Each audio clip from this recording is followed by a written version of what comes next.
Hey everyone, and welcome back to the channel. It's your family doctor here, and I'm so glad you could join me today. I want to talk about something that is becoming a massive, massive problem for so many of us.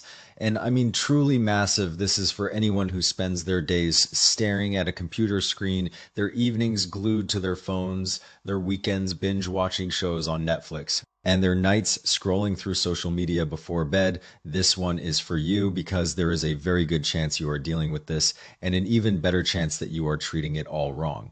Now, before we dive in, let me set the stage. I want to tell you a story. It's a story about a patient of mine. Let's call him Mark. Mark is in his early 40s. He's a senior tech director at a big company, works incredibly long hours. He makes a great living, drives a really nice car, lives in a comfortable home in a good neighborhood. On paper, he's got it all. He's what you might call a success story. But when he walked into my office, he looked completely exhausted. I mean, really exhausted. Pale skin, a deep frown etched into his face, just radiating stress and this deep, bone-tired fatigue that you could see in his eyes. He sat down across from me and said, "Doc, I'm falling apart." I asked him, "Mark, you seem to have everything going for you. You're successful. You've got the career, the family. What's going on?" And he looked at me with this desperate expression and said, "My eyes are killing me. I feel like I'm going blind. I can't do my job anymore. I can't read my kids' faces. I'm scared, Doc." Here's the backstory. He spends over 12 hours a day staring at screens for years. This has been his life. His job requires it. His entertainment requires it. His communication requires it. He's never not looking at a screen. It started with a little dryness and tired eyes, which he just ignored. He thought, "It's just a long day. I'll be fine tomorrow." Then it got worse, pain, a horrible gritty sensation, like sand was permanently lodged under his eyelids. He said it hurt just to keep them open. He'd be in meetings trying to focus, and all he could think about was the burning in his eyes. Then his vision started to blur. He'd look at his computer screen, and the text would be fuzzy. He'd have to squint to read emails. And then he started seeing these little dark floaters drifting across his field of vision, like little black insects floating in his sight. That's when he really got scared. He went to all the top specialists. He went to the university hospitals. He went to the private clinics. They did every test you can imagine. They looked at his cornea, his conjunctiva, his tear film. They did tear production tests. They looked at the health of his ocular surface. The final diagnosis, severe dry eye disease. They gave him the most expensive prescription artificial tears, the ones that cost a fortune for a tiny little bottle, the kind that your insurance copay doesn't really cover. And he used them. He used them religiously. He'd walk around with them in his pocket, in his car, on his desk, in his bathroom. He was putting them in all day long. They felt okay for about 20 minutes, he said, and then the dryness came roaring back. Sometimes it even felt worse than before, like his eyes were getting more and more dependent on them. He said it was like his eyes were addicted to the drops, but they were making things worse. Then they suggested a series of light therapies, which cost thousands of dollars for a full course. He did it. He thought, "This is the latest technology. This has to work." It helped a little for a month or two, but then the relief faded, and he was right back where he started, in pain, frustrated, and running out of options. This grown man who manages teams of hundreds of people, who makes high stakes decisions every day, told me he would wake up in the middle of the night with his eyes burning so badly he couldn't go back to sleep. He would just lie there, eyes watering from the pain, staring at the ceiling, wondering what was happening to him. He couldn't sleep because of the pain, and then he couldn't function the next day because he was exhausted. It was a vicious cycle. He looked at me and he asked me a question that just broke my heart. He said, "I've spent a fortune. I've tried all the newest technology and drugs. I've been to every specialist. Why can't I just see clearly? Is this just my life now? Is this how it's going to be for the rest of my life?" Have you ever felt like this?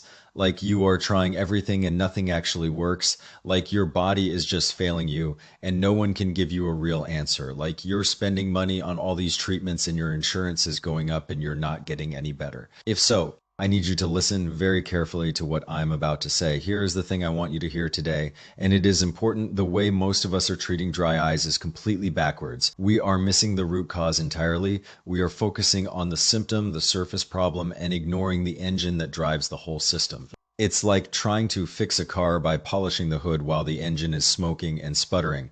You think those artificial tears are helping. Here is the honest truth. They are more like a band-aid on a broken bone. In many cases, they can actually make the problem worse over time. Why? Because they often just address the symptom, the dry eye itself, without asking why the eye is dry. They put moisture on the surface, but they don't fix the internal plumbing that should be providing that moisture in the first place. It's like watering the leaves of a wilting plant while the roots are rotting in the pot. You're not actually solving the problem, you're just masking it. And there's another issue. Many of these eye drops contain preservatives and chemical ingredients. You're putting them into your eyes multiple times a day, day after day, month after month over time. Those chemicals can actually disrupt your eye's own natural tear production mechanism. Your body says, hey, I don't need to make my own tears anymore. The drops are doing it for me, so you become more dependent on them. The more you use them, the more you need them. It's a trap. You think you're helping your eyes, but you might actually be making them weaker. This is a conversation I have with my patients all the time. Think about it this way. If you have a houseplant and the leaves start turning brown and crispy, a good gardener checks the soil and the roots. Are you overwatering, underwatering? Is the root system damaged? Is there a problem with the soil itself? Is the plant getting enough sunlight? Is there a pest issue? The gardener goes through a systematic checklist to find the root of the problem. The worst gardener just sprays water on the brown leaves and hopes for the best.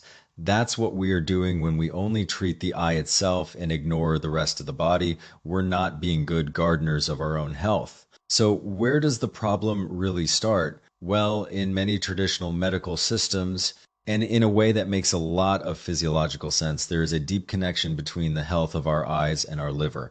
Now, let me be very clear about something. I am a Western trained, board certified physician. I look at lab values, I read the imaging, I prescribe medications when they are indicated. I'm not telling you to throw away your eye drops or stop seeing your ophthalmologist. Not at all, but I also listen to my patients and I see patterns in their lives that you don't always see in a textbook. I see the connection between how they live and how they feel. In this model, the liver is like the body's central bank for blood. It is the warehouse where we store, regulate, and cleanse our blood supply. It's the distribution center for the entire body. It takes in nutrients, it processes them, it stores them, and then it releases them when the body needs them. Think of it as the CFO of your internal economy, and our eyes, they are the most demanding. High resolution organs in our entire body. They require a constant, pristine supply of blood to function, to see clearly the colors, the detail, the contrast, the depth perception. They need that nourishment to be delivered continuously. They are like the high-end electronics in a house that need a steady, clean current to work. If the power grid is unstable, those electronics are the first to flicker and fail. If your central bank is running low, your eyes are the first to feel the effect. Think of it like a river. When the water level is high and the flow is strong, the river flows clean and clear, fish thrive, plants grow along the banks. When there is a drought, the water level drops dramatically, the riverbed becomes exposed, and the water that's left gets murky and stagnant. The fish start to die off. That's what happens in the body. When the liver's blood supply is depleted, the surfaces of your eyes start to dry out. That's the gritty feeling, the burning, the redness. The quality of the blood might also be less clean, which is when people start noticing those little floaters. The whole process is the same. A decline in the fundamental supply leads to a decline in the quality of the whole system. Now, Mark was the perfect example of this. He was the poster child for modern burnout. He was staying up until 2 or 3 in the morning, draining his reserves. He'd be on his laptop in bed, checking one more email, watching one more video. He was staring at screens nonstop, which is incredibly taxing on the eyes and uses up a huge amount of that vital energy. We know from medical research that prolonged screen time reduces blink rate, which contributes to dryness, but that's just the surface level. He was stressed, anxious, and short-tempered. All of which can put a major strain on the liver and its ability to function smoothly. Stress hormones affect every organ system in the body. He was essentially making constant withdrawals from his body's bank account while simultaneously doing nothing to replenish it. And on top of that, he was preventing the bank from doing its nightly cleanup work by not sleeping properly. It was a triple whammy. Just giving him eye drops was never going to fix that. I told him, Mark, we have to go deeper. We have to look at your whole life, not just your eyes. The drops are helping you manage the symptom, but they're not fixing the underlying issue. So I didn't give him a prescription for a new drug. We changed his approach completely. We focused on the root of the problem. We looked at his life, not just his eyes. We looked at his sleep, his diet, his stress levels, his work habits, everything. After about 2 months of following this new plan, he came back to see me, and the change was incredible. I mean, truly incredible. His whole demeanor was different. He was relaxed. He was smiling. His skin had a healthy rosy color, not that pale washed out look he had before. He said, Doc, it's crazy. I can work at my computer for 3 or 4 hours without any pain. The sand in my eyes feeling is gone, and even the floaters are barely noticeable. And my wife says I'm much easier to be around. He told me he was sleeping better, he was less stressed, he had more energy during the day, he was a different person, and he didn't fix it with one expensive treatment. He fixed it by rebuilding from the inside out. He invested in his foundational health. So today, I want to share the three foundational things that Mark and so many of my patients have used to support healthy eyes and a healthy liver. And here is the good news: none of these are expensive, complicated, or require a trip to a specialty clinic. You don't need a prescription, you don't need a medical device. You can start doing all of them today right from your own home. Without spending a dime on any of those expensive supplements you see advertised online, there is nothing here you can't find at your local grocery store or even in your own kitchen. Step one, rebuild your reserves with the right foods. We often forget that food is the most powerful medicine we have. It's something we do every single day, multiple times a day. The choices we make at the grocery store and in the kitchen have a cumulative effect on our health that is more powerful than any pill. There's a saying in medicine that I love: when diet is wrong, medicine is of no use. When diet is correct, medicine is of no need. I am not saying you should never go to the doctor or that you should stop taking your prescribed medications. Please don't do that. But the idea is that the food you put in your body is the most powerful tool you have to prevent disease and support your body's natural healing processes. Food is meant to nourish you, to build you up day in and day out. It's your daily maintenance. Medications, on the other hand, are potent tools to fight acute disease, but they are not meant to be a long-term substitute for a healthy diet. They treat the crisis, but food builds the foundation. Now, I want to share a principle that has been used for thousands of years. It's the idea that food should be your first line of defense. If you can address a health concern with dietary changes, that should be your first step. Only if that isn't enough should you turn to stronger interventions. Food is gentle, it's nourishing, it works slowly and steadily. It doesn't have the side effects that medications often do. This is the concept of food first. So let me give you three specific foods that can help replenish your reserves and support your eyes. First on the list is goji berries. A lot of people know they are good for eyes, but they don't really understand why. They've seen them in the health food store. Maybe they've tried them in a smoothie, but they don't know the science behind them. In this framework, they are not just a surface level fix. They are seen as a nutrient that deeply nourishes the foundational systems of the body, specifically the liver and the kidneys, which are considered the root of our energy and reserves. They go deep to the source. It's like making a direct deposit into your central bank. But here's the thing: you have to choose the right kind. Avoid the super bright, shiny red ones that you see in some stores. Those are often treated with industrial sulfur or artificial coloring to make them look appealing and give them a longer shelf life. You don't want to put that in your body. That's not health food, that's chemistry. Look for the naturally dark red. Slightly wrinkled ones that have a gentle, sweet smell and feel a little sticky to the touch. Those are the real high quality ones. They should look like they came from nature, not from a factory. The easiest way to use them: make a simple tea. It's one of the most traditional and effective ways to consume them. Take about 15 to 20 goji berries, which is about a small handful. Add 3 or 4 dried chrysanthemum flowers. These little yellow flowers are common in many cultures and have their own benefits. Pour in hot water, not boiling but hot, and let it steep for about 10 minutes. The goji berries help replenish your reserves, while the chrysanthemum has a cooling effect that helps calm any heat or irritation that can come with that depletion. It's a perfect pair, one to build, one to balance. You are covering all the bases. Drink that throughout the day instead of coffee or sugary drinks. It's a healthy alternative that actually does something for you. And make sure you eat the softened berries at the bottom of the cup. That's where the good stuff is. Don't throw them away. The liquid has benefits, but the berries themselves are concentrated with nutrients. Many of my patients tell me that after a month of doing this every day, they notice their eyes feel more hydrated and that burning sensation starts to fade. They also notice they sleep better and have more energy. It's a small thing that can make a big difference.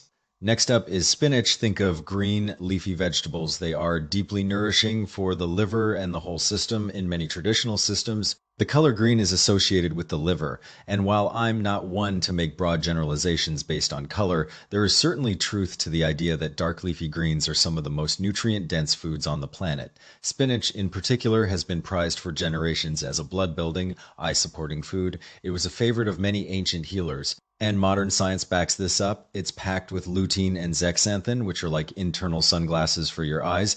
They are antioxidants that accumulate in the retina, the back of your eye. They help protect your retina from harmful blue light and reduce oxidative damage. Think of all the time we spend looking at screens. We're bombarded with blue light all day long. This is your body's natural defense against that. We should all be eating more of it. It's one of the best things you can do for your long-term vision. It's not just for your eyes either. Spinach is also good for your heart, your bones, and your overall health. But here's a pro tip. Spinach is high in oxalic acid, which is a naturally occurring compound. It can interfere with calcium absorption and can be tough on the digestive system for some people. It can cause issues with your kidneys if you consume too much. The simple fix before you cook it, blanch it, just boil some water, drop the spinach in for about 20 seconds, and then transfer it to cold water. This simple step removes most of the oxalic acid and also helps mellow out any cooling properties, making it gentler on your stomach.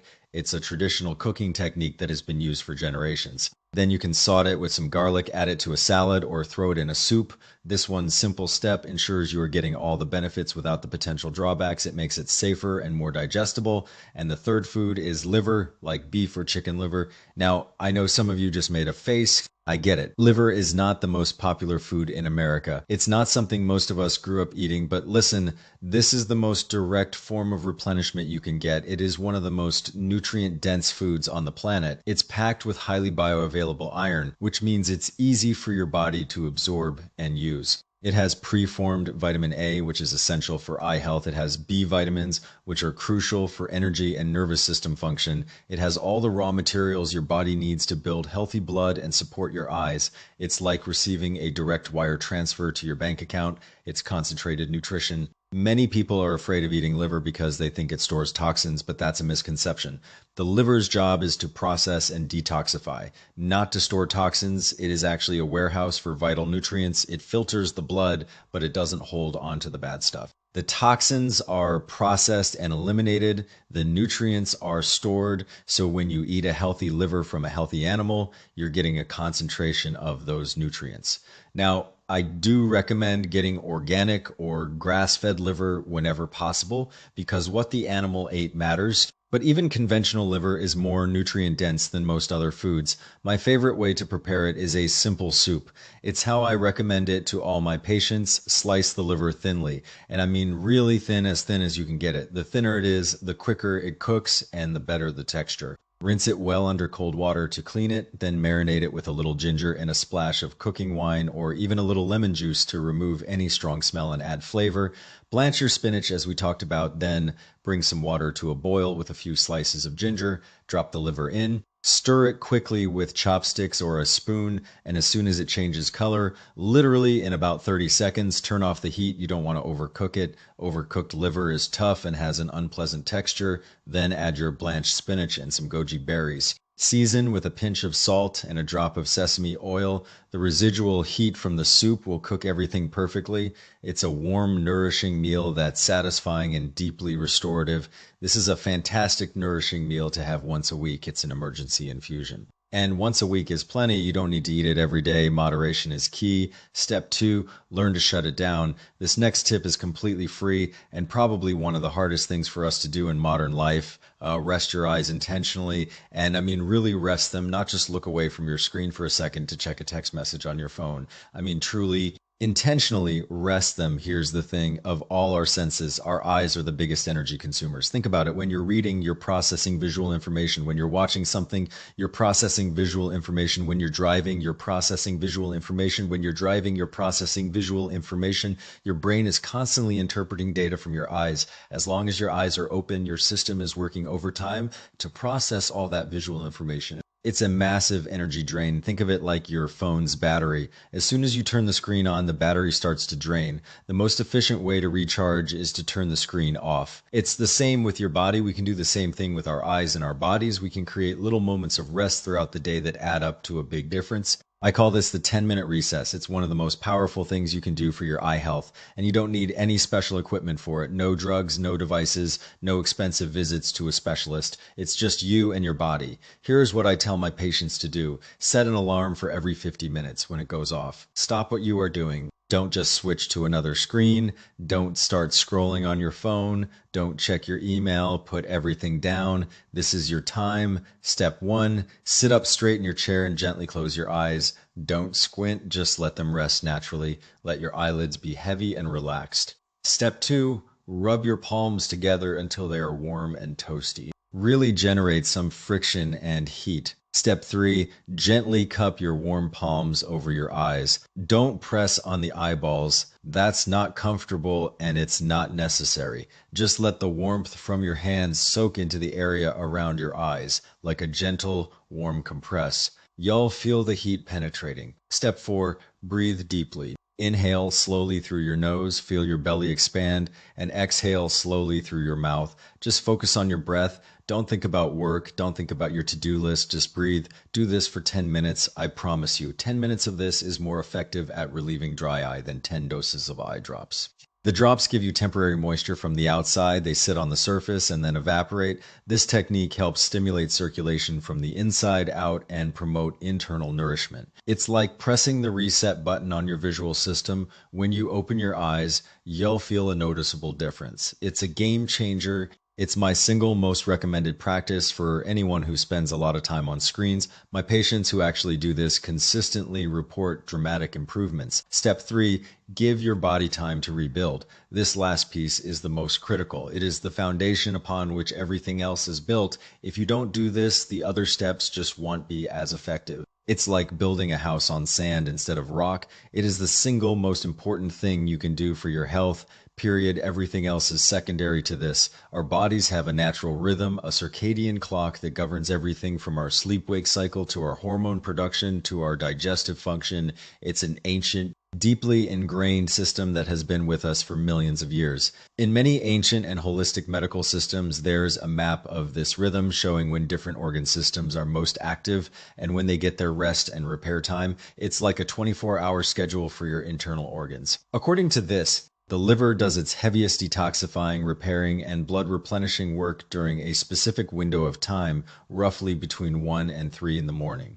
This is the time when your central bank does its bookkeeping, its cleanup, and its restocking. It processes the waste products from the day, it repairs cellular damage, and it manufactures new blood cells and other vital substances. This is the overnight maintenance shift for your body. For this to happen, you need to be in a deep state of sleep, not just resting, not just lying in bed with your eyes closed, but truly asleep. If you are awake at 1 in the morning, scrolling through social media or watching videos, your body can't perform that essential maintenance. Your blood isn't being sent back to the liver for cleaning and storage. It is being diverted to your brain and your muscles to keep you awake and processing information. You are essentially preventing your body from doing its most important cleanup work, night after night. This means your body can't create fresh, clean blood, which means your eyes aren't getting the nutrients they need day after day. The system gets more backed up, more sluggish, and your symptoms get worse. So what do? My advice to Mark and to so many of you is simple but strict. Aim to be in bed with all screens off by 10:30 p.m.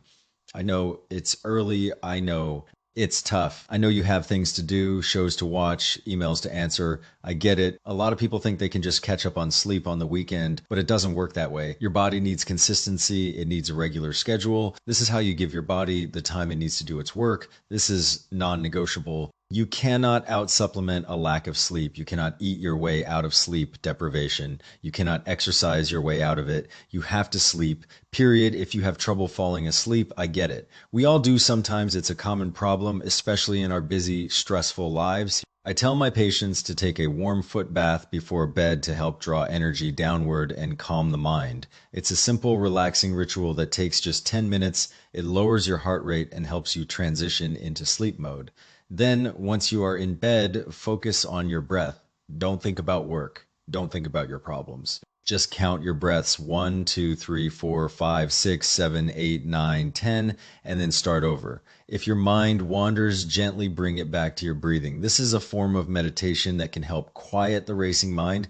Once Mark was able to fall asleep around 11 p.m., his body finally started its repair work. Within 2 weeks, he had more energy, his mental fog was gone, his mood had improved, and his eyes were significantly less dry. It was a complete transformation.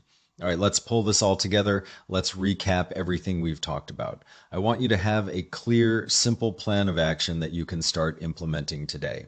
Number one, stop relying only on those temporary band-aid solutions, that gritty, dry feeling. It's not just an eye problem. It is often a signal from your body that it needs more support. It is your body's way of saying, hey, the central bank is running low. I need more resources. The issue is likely deeper than just the surface of your eye, and treating the surface alone won't solve the problem. You have to look at the big picture. Number two, the root of the problem often comes down to a depletion of your body's core resources. The blood and energy that need to be stored and managed by your liver, that depletion is caused by our modern lifestyle. The late nights, the constant screen time, the chronic stress, we are running on empty and our eyes are showing it. The eyes are the canary in the coal mine. They let us know first when something is off. And number three, the power to fix this is mostly in your hands. A doctor can guide you and a doctor can give you tools, but you are the one who has to make the changes. You are the one who has to take the action. You have the power to improve your health. No one can do it for you. It's your body, your life, your choice. So what can you do? One, nourish from the inside out. Eat foods that support your health. Include goji berries, spinach, and occasionally liver. These foods work together to build, cool, and replenish your body's reserves. They are like deposits into your central bank. This isn't a quick fix. It's a lifestyle change. It's about making sustainable, healthy choices day after day. Two, rest your eyes. Adopt the 10-minute recess every hour. Just close your eyes and breathe. Let your internal resources come back online. This is your opportunity to stop the drain on your energy. It's like taking a quick break from work to recharge your batteries. It's small, but it adds up. Three, prioritize sleep. Make a commitment. Work toward getting to bed by 10:30 p.m. This is how your body does its deep restorative healing. This is non-negotiable. You cannot out-supplement a lack of sleep. This is the foundation upon which all other health habits are built. These steps are simple, but they are powerful. They are the essence of getting to the root of the problem. Don't underestimate the power of small, consistent changes. Big changes don't happen overnight. They happen through daily intentional actions. True wellness isn't about finding a quick fix. It's about looking inward. It's about understanding your body and giving it what it needs. Your body has an incredible built-in capacity to heal itself. There is a powerful doctor inside every single one of you, and that doctor is your body's own healing mechanism. Our job is just to create the right conditions for that doctor to work. When you support your body at its core, your eyes will naturally become brighter, and the benefits go way beyond that. You'll find your mood improves, your skin has a healthier glow, you sleep better, you have more energy, and you just feel more balanced overall. That's what true well-being is all about. It's about the whole person, not just the eye. It's about living a better life. I hope this conversation resonates with those of you who have been struggling with your eyes. They are your window to the world, and they are one of your most valuable assets. Don't let work or endless scrolling take them for granted. Don't let the demands of modern life rob you of your health. You have the power to make a change. Drop a comment if you're planning on trying any of these tips. I want to hear from you. Let me know what you think, and if you have questions, ask them in the comments. I read them. Disclaimer. This is for educational purposes only. Always consult your own doctor before making changes to your diet or lifestyle. What works for one person may not work for another. If you're dealing with any health concerns, please schedule a visit with your primary care doctor. I'm here to help you understand the science, not replace professional medical advice. Your doctor knows your personal history and can give you personalized guidance. Thanks for watching, everyone. Take care of yourselves, and I'll see you in the next video.